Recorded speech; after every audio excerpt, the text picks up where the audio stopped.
Assalamualaikum warahmatullahi wabarakatuh. Alhamdulillahirrabbilalamin. Puji dan syukur kita panjatkan kehadirat Allah subhanahu wa ta'ala, Tuhan semesta alam yang telah memberikan kita nikmat iman, nikmat Islam, serta nikmat kesehatan, sehingga pada hari ini kita masih diberikan kesempatan untuk menuntut ilmu dan meningkatkan keimanan kita kepadanya. Salawat serta salam semoga senantiasa tercurah kepada junjungan kita Nabi Muhammad SAW, kepada keluarga, para sahabat, serta kepada kita semua selaku umatnya yang senantiasa berharap syafaat beliau di yaumil akhir kelak. Amin ya robbal alamin. Pada kesempatan kultum kali ini saya akan menyampaikan sebuah tema yang sangat dekat dengan kehidupan kita sehari-hari, yaitu pentingnya menjaga akhlak dalam kehidupan.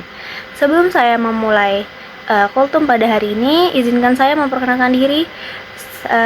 Nama saya Humaira Rizky Ramadhani dengan NIM 2411094 dari kelas IFB 3A. Pengertian akhlak.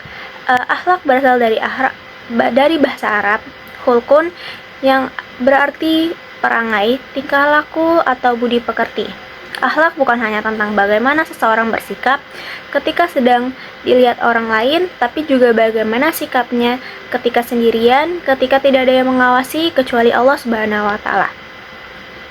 Dalam Islam, akhlak memiliki kedudukan yang sangat tinggi. Bahkan Rasulullah SAW diutus ke muka bumi, salah satunya untuk menyempurnakan akhlak manusia.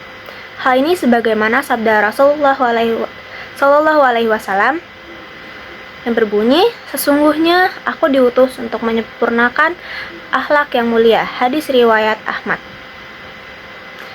Dari hadis ini kita dapat memahami bahwa akhlak merupakan inti dari ajaran Islam. Lalu selanjutnya, akhlak lebih dari sekedar ibadah ritual.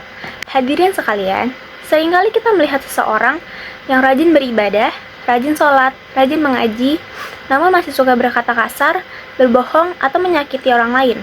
Padahal ibadah yang kita lakukan seharusnya mampu membentuk akhlak yang baik.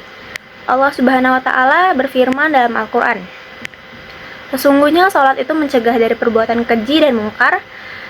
Quran Surah Al-Ankabut ayat 45. Ayat ini menunjukkan bahwa ibadah bukan hanya kewajiban, tapi juga sarana untuk memperbaiki akhlak.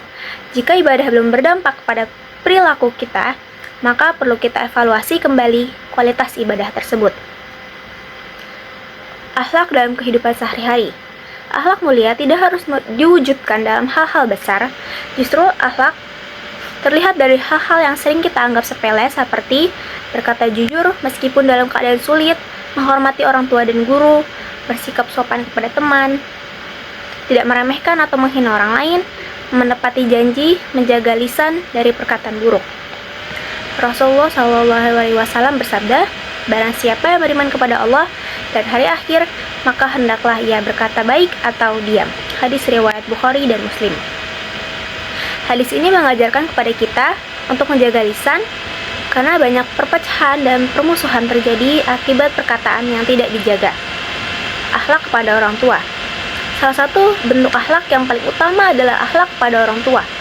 Ridho Allah tergantung pada ridho orang tua, dan murka Allah tergantung pada murka orang tua.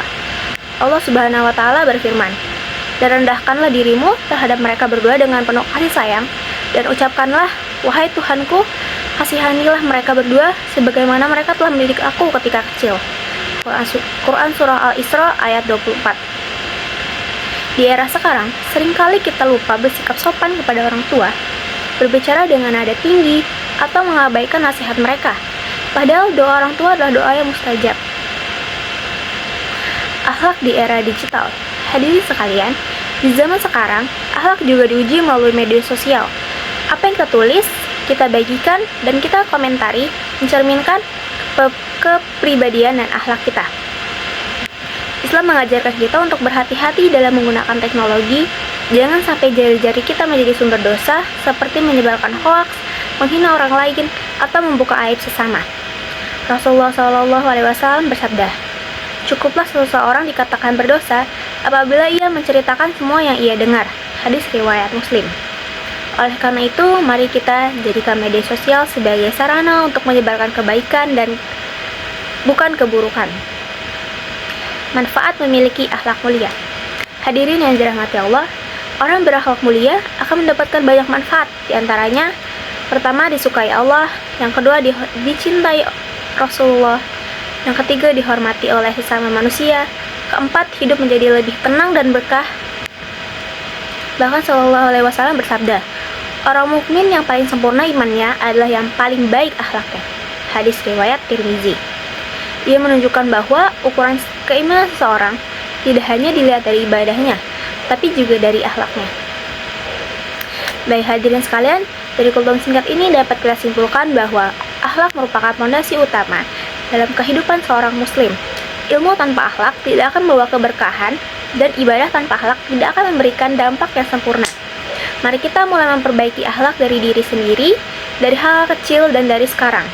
Semoga Allah Subhanahu wa Ta'ala senantiasa membimbing kita untuk menjadi hamba-Nya yang beriman, berilmu, dan berakhlak mulia. Akhir kata, semoga apa yang saya sampaikan dapat bermanfaat bagi kita semua. Wassalamualaikum warahmatullahi wabarakatuh.